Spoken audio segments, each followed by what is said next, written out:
Good morning, Malik Abbas Dabo and Raymond Aqua. Good morning. And how we all doing this morning? Good. Fantastic. Good. Yes.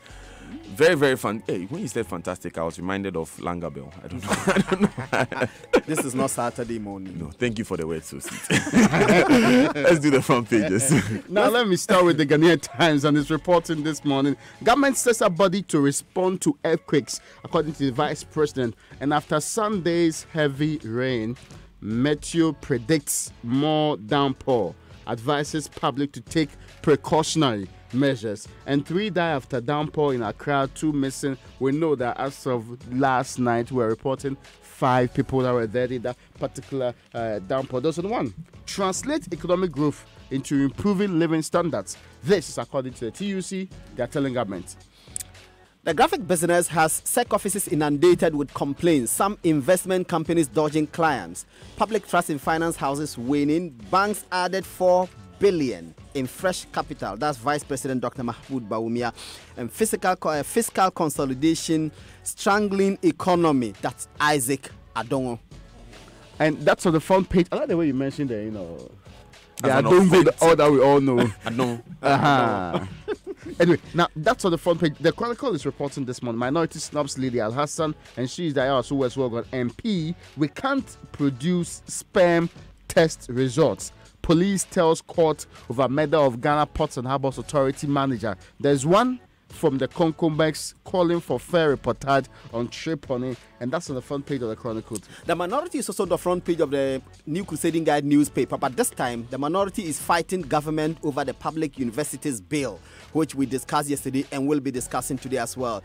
PM's diabolic attack on Setre East DCE exposed Bank of Ghana to issue advanced CD notes and Ghana's economy to grow by 7.6% in 2019, according to the World Bank. Yes, and that growth, according to the finder, is on the back of increases in oil and gas production and also agriculture. That's what the finder is reporting. But more on the front page of the finder, BOG to issue upgraded CD notes on May 6th.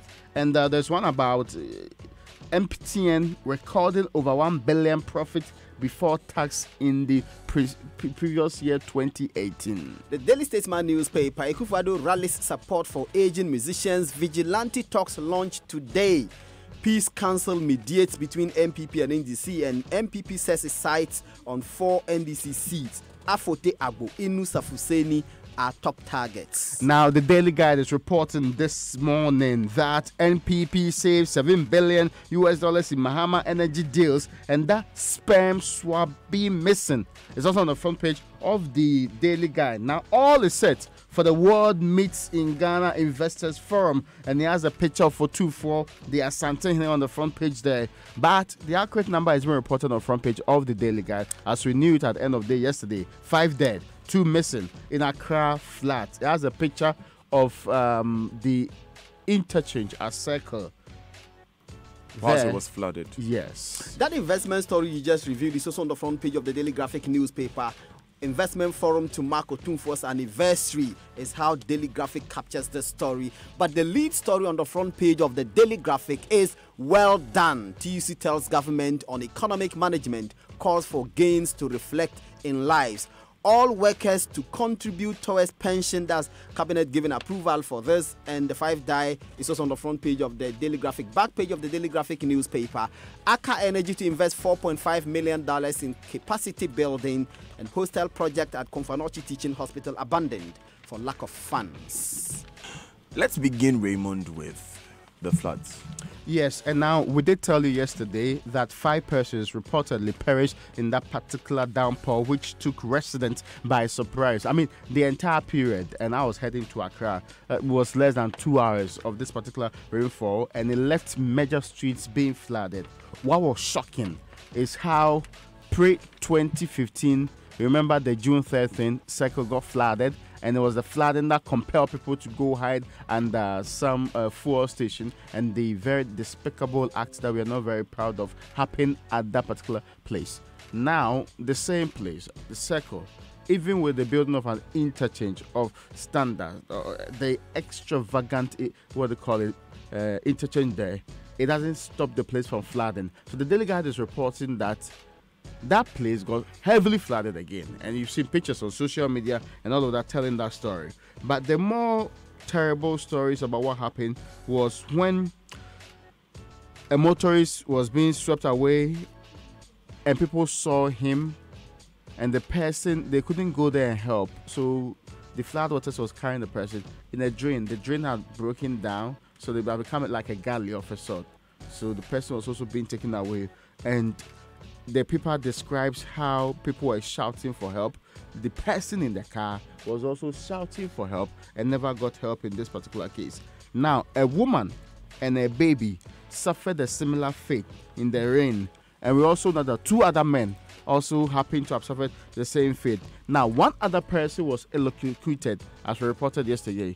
The person also died from the electrocution and carried away by the water in this particular case. Now, the understanding we have is that this is just the number of people that we have been able to retrieve according to NADMO.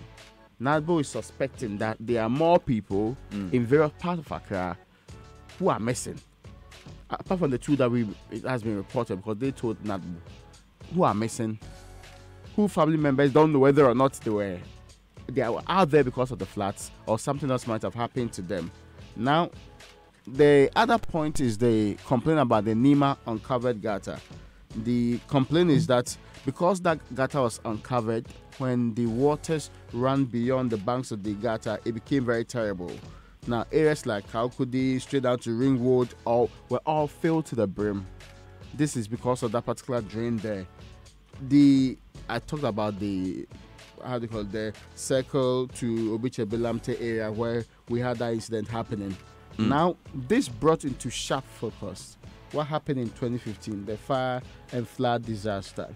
You do recall that after that particular disaster, one of the things that we said we're going to do, that we said we'll do many things. Disaster preparedness. We also said we are going to make sure that we buy aircraft specifically for dealing with such disasters that can pick people up when there's a need for it. We also said that we're going to deal with the drains just like was in the Conti project, and many of these promises were made. Now, I was going back to the times of 2011 and the years before. 2011 also had some huge flood in Accra, and the complaint then was that, we will fix the problem. We have secured some amount of money. We're going to do it. Later on, huge floods there. You can go beyond 2011. In fact, the 1968 examples are all clearly known. But it looks like, if for nothing at all, what we have failed to do is to have any concrete plan to deal with flooding in this city. Mindful of the fact that we always have people dying in the process, and it has huge effects on economic activity, on people's movement, and all of the things that... Then I thought this is a topic we are discussing, and you are allowing Raymond to start a discussion at the news review. Let's go to Central Hotel. It's something that actually I'm allowing Raymond to go on because I think that we don't see enough of this. Yeah. And I was actually going to add that if we can sit down, just like how Dr. Aya was driving and the water was carrying her away, the people were standing by helpless. That's exactly the situation that Raymond described nearly a year after. Do your addition when we return from Central Hotel. And Central Hotel is something that I can't have. Okay. It's a location. Central Hotel, what's happening Central there? Hotel is a location near the British Council at Ridge in Accra here. The delegates are 14, 7 on NPP's part, 7 on NDC's part. The mediator is the National Peace Council. The purpose is to set modalities that will eventually lead to, may eventually lead to the disbandment of political party vigilantes. And we know that this has been in the works. Eventually, they have agreed that they will meet today and then set the modalities or the terms of reference, if you like, that will guide the conduct of these mediation talks and discussions that may lead to the disbandment of these groups. A source to the Daily Statesman is saying that they are meeting, the MPP says they are meeting with their counterparts, the NDC, and because this is our maiden meeting, and I'm quoting, it will mainly focus on terms of the engagement and the ground rules. I can also confirm that we have reached a consensus with the NDC that will allow the National Peace Council to be the mediator between us.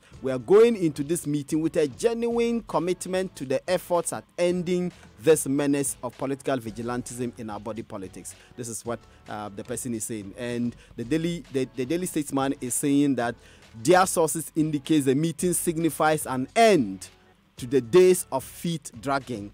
And the days of feet dragging have been well documented, having this since the president made the announcement in his State of the Nation address, asking that his party should write to the NDC so that they will meet and disband this, and promising that if that meeting didn't happen, he was going to cause a legislation that will eventually impose a ban on these groups.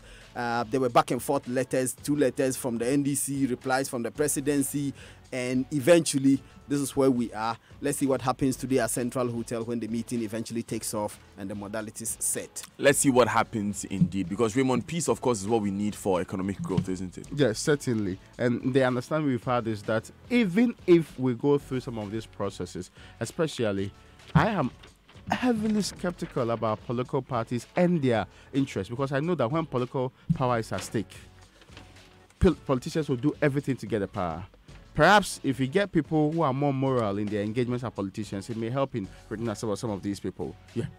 But speaking of economic growth, we are growing by some 7.6% this year. This is according to the World Bank. You know, World Bank always does true predictions of how the economy is going to grow and takes into consideration some of the issues. This is a bit higher than what we set for ourselves. If you check the 2019 budget, our hope was that we're going to grow at 7.2%.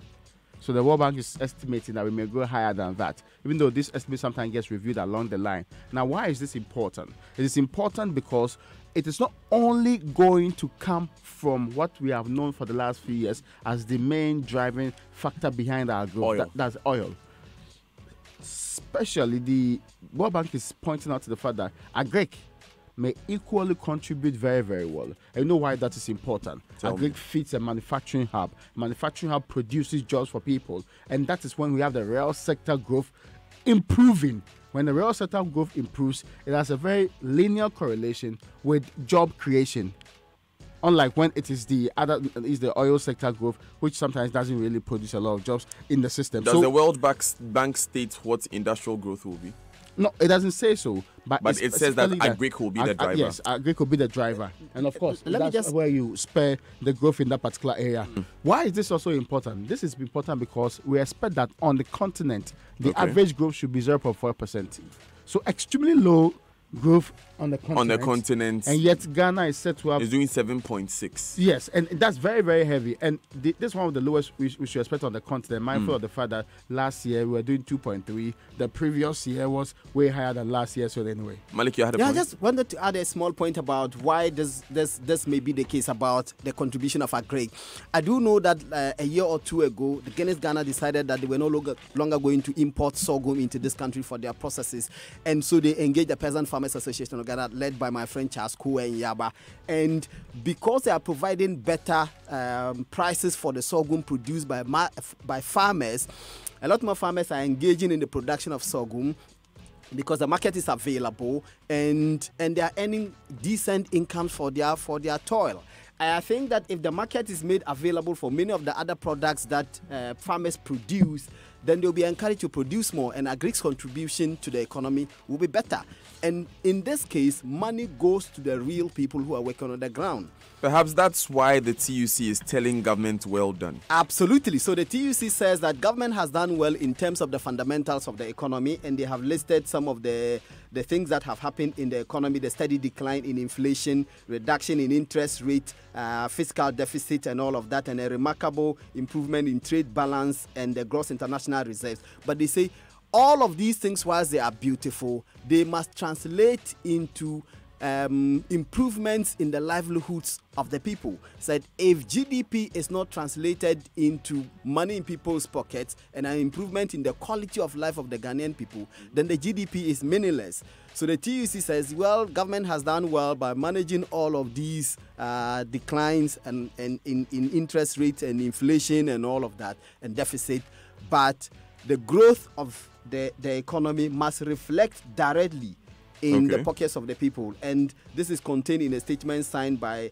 TUC Secretary General Dr. Yauba. And he says that the GDP necessarily does not, growth in GDP does not mean that the pie is bigger, especially for the ordinary citizens. And this is what government should work at. I was speaking to a young businesswoman last night, an industrialist, and she was describing to me how she had to go to the extent of importing packaging and labeling for her goods. just to, that's why I was asking about industrial growth, because I think that what the TUC's real issue is what we were discussing last week: economic growth versus economic development, which is what we should see in the lives of the people. What is our human development and status right now? Which is a question that we don't ask ourselves enough here in this country. But Ray, away from the economy, the police says they can't produce sperm test results of who? Yes, and Josephine Asante, right? The lady who worked at the Ghana Ports and Harbours Authority, that particular woman was murdered some time ago, and it was a gruesome murder. It was in her home, in a very terrible state. That reminded us of all of the other murders that we've not been able to conclusively deal with. Now, the police were particularly optimistic that there are 2 people in custody who they could help deal with the matter. 1, the driver of the lady. 2, the houseboy of the lady. Now, what they did was immediately to get these 2 into custody and proceed to ask them to produce sperms, because the suspicion was that somebody had engaged the woman forcibly in sexual intercourse. Okay. So if you could connect the sperms to the person or any of these 2, then we can narrow it down on the person that actually committed this particular crime. The police proceeded to take the sperm from the 2, but it's been some time. The court's been consistently asking for the sperm test results, and finally the police was saying that, well, there's a problem. They couldn't find immediately the results that were done on this particular woman.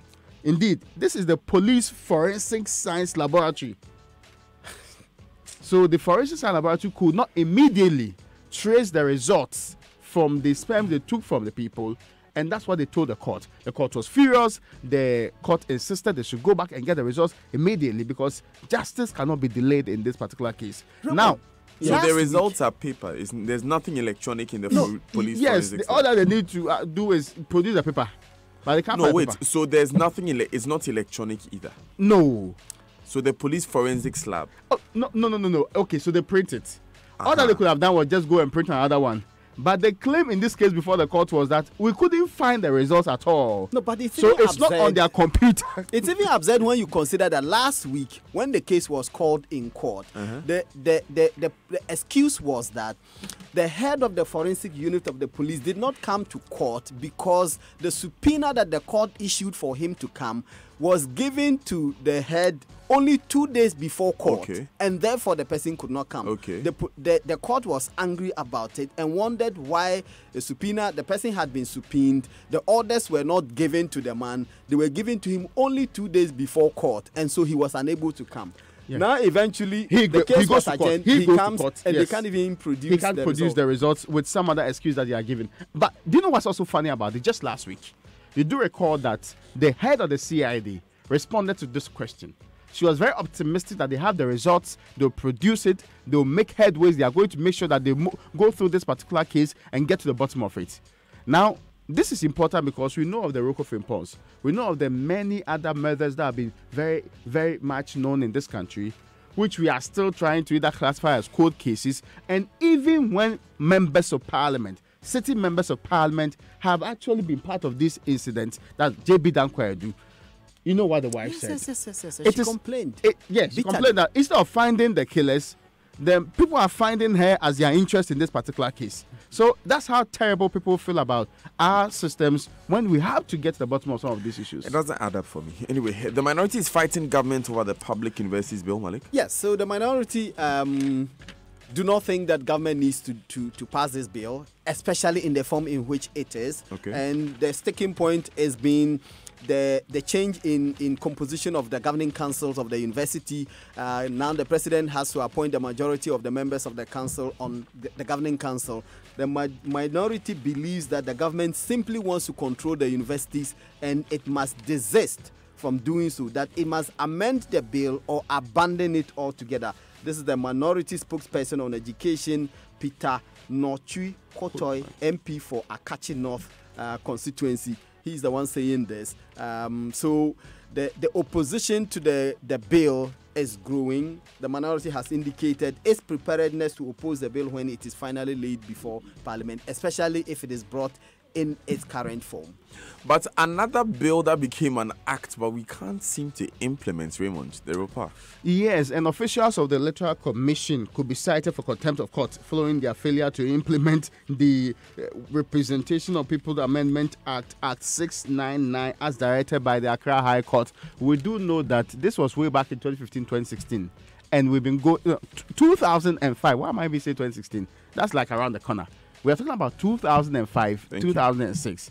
Now, so it's been more than 10 years, over a decade, and yet we still are not clear amongst what we want to do with this. The funniest response you heard from the Electoral Commission was that they are going to do consultations. So when the Electoral Commission was directed by the court to just implement, the commission decided that they are going to do another round of consultations with our money and come out to the consultation of people rejecting it, when the main responsibility is that just go ahead and implement this particular one. So they've gone to court. They are seeking to drag members of the Electoral Commission to call for contempt. In fact, they have done so. The hope is that the court will act fast on this one, and at least we will get this law implemented the way it ought to be implemented. We move from the EC to the SEC. SEC. So this is the Securities and Exchanges Commission of Ghana, and their head offices are being inundated daily, according to the graphic business, by complaints from aggrieved people who invested their lifetime savings into some investment houses but are now unable to redeem either part or all of their investment due to liquidity constraints. And these complaints include pensioners. The complainants include pensioners, people who have taken their pension money, or people who have gone on retirement prematurely, and some of them as a result of occupational accidents, among others, and some have taken redundancies. They go and lodge all their monies with these investment companies and now are unable to take their monies back. So many of them have sent complaints to the Securities and Exchanges Commission. Some of the complaints have dated back 24 months. Some have applied for their money 24 months. They still are unable to collect their money. The paper is reporting that the average time within which people have applied for their money and can't get it is 13 months. Wow.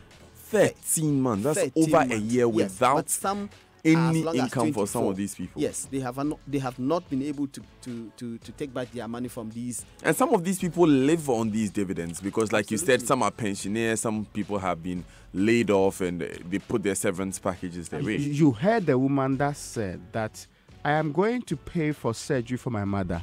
Her life depends on this. People are not willing to give me the money. I've been coming here every single month. And the doctors are telling me that this is the last month I have.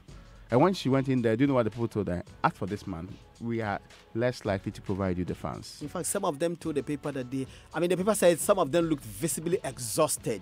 And let me just quote one of them who says that, I have been chasing the two companies I placed my investment with for more than 9 months. A 62-year-old retired public servant told the paper, it's not easy to set aside money from your meager salary as investment, but I did because I knew its value. Today, see where I am. I should be resting at home. The trust in the financial sector hangs on some of these and actions. this is exactly and the what you are SEC saying. must indeed. They came with sweet words, and I trusted them because the returns they quoted for me was within range, and therefore I had no cause to doubt them. Anyways, whilst we are doing this, we ask, where's NAM1 anyway? But it's time for us to go online, and then the online news review is brought to you by Zenith Bank, in your best interest, and Goil Good Energy. Make your day productive by relying on quality fuel from Goil, your 3-time CIMG Petroleum Company of the Year. Goil Super XP and Diesel XP are additivated to enhance strong engine performance and prolong the lifespan of your vehicle. Above all, you are guaranteed extra quality with our fuel analyzer from our mobile laboratory van.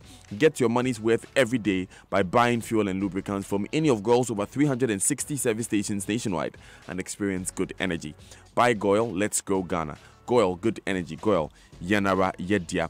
Now, be that person who makes payments anytime and anywhere without the need to carry cash, or that person who lives light because you use a Zenith mobile app to pay bills, top up airtime, effect instant transfers, top up investments, and so much more. Avoid delays and keep afloat with the simple things in life. Simply sign up for the Zenith Bank's electronic banking solutions today and live light. Go light with Zenith Bank. It's faster and smarter.